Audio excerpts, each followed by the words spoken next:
গতকাল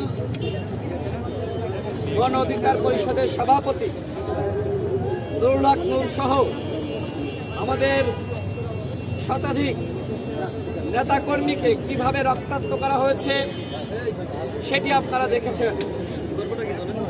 নুরুল হক নূরের উপর যে হামলা হয়েছে, এই হামলা কারা করেছে? আমরা দেখলাম যে সামাজিক যোগাযোগ মাধ্যমে অনেকে ছবি এবং ভিডিও প্রকাশ করছে যে সেনাবাহিনী নুরুল হক নূরের উপর হামলা করে নাই। লাল শার্ট পরিহিত একজন ব্যক্তি নুরুল হক নূরের উপর হামলা করেছে।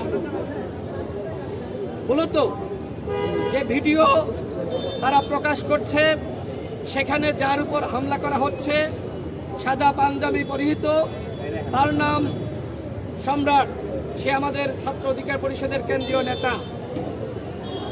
সাদা পাঞ্জাবি হয় মনে হচ্ছে যে নুরুল হক নূরের উপর লাল শার্ট পরিহিত ব্যক্তি হামলা চালাচ্ছে। মূলত এই হামলা নুরুল হক নূরের উপর নয়, এটা ছাত্রনেতা সম্রাটের উপরে। নুরুল হক নূরের উপর হামলা চালিয়েছে সেনাবাহিনীর কতিপয় সদস্য।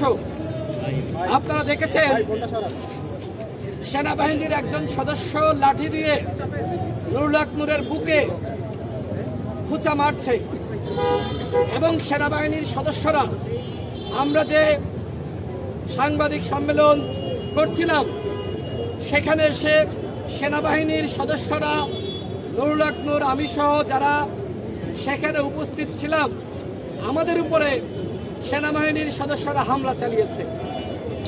আমরা অতীতে সবসময় সেনাবাহিনীর পক্ষে বক্তব্য দিয়েছি, এখনও আমরা সেনাবাহিনীর বিরুদ্ধে বলছি সেটি নয়, কিন্তু সেনাবাহিনীর যে সকল সদস্যরা গতকাল আমাদের উপর হামলা চালিয়েছে, আমরা সেই সকল সেনা সদস্যদের বিরুদ্ধে আমরা প্রতিবাদ জানাচ্ছি। এর মানে এই নয় যে আমরা সমগ্র যে সেনাবাহিনী, সেই সেনাবাহিনীর উপর আমরা আসলে দায় চাপাচ্ছি। গতকাল সেনাবাহিনীর ঊর্ধ্বতন কর্তৃপক্ষ আমাদের সাথে যোগাযোগ করে, সেই যোগাযোগের প্রেক্ষিতে আমাদের নেতাকর্মীরা তারা কিন্তু যারা নাইটেঙ্গেল মোড় এবং বিজয়নগর পানির ট্যাঙ্কির মাঝখানে ছিল, তারা কিন্তু আমাদের কার্যালয়ে ফিরে আসছিল।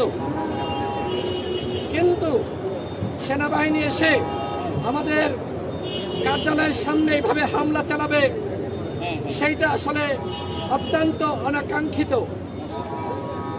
আজকে আমি একটু আগে নুরুল হক নূরকে দেখে এসেছি, তার অবস্থা আশঙ্কামুক্ত নয়। তার নাক ফেটে গিয়েছে, তার চোখে আঘাত লেগেছে, তার বুকের উপর সেনাবাহিনী বুট দিয়ে পালিয়েছে। এইটা কোন ধরনের বর্বরতা? স্বাধীন বাংলাদেশে আমাদের সেনাবাহিনী, যাদের বেতন দেওয়া হয় জনগণের ভ্যাট এবং ট্যাক্সের টাকায়, সেই সেনাবাহিনীর সদস্যরা নুরুল হক নূরকে চেনার পরেও এইভাবে তাকে রক্তাক্ত করবে, এইটা কোনোভাবেই প্রত্যাশিত ছিল না। আমরা ডক্টর মোহাম্মদ ইউনূসের কাছে জিজ্ঞেস করতে চাই, আপনি কি এই ঘটনা জানতেন? আপনার স্বরাষ্ট্র উপদেষ্টা কি এই ঘটনা জানতো? গতকাল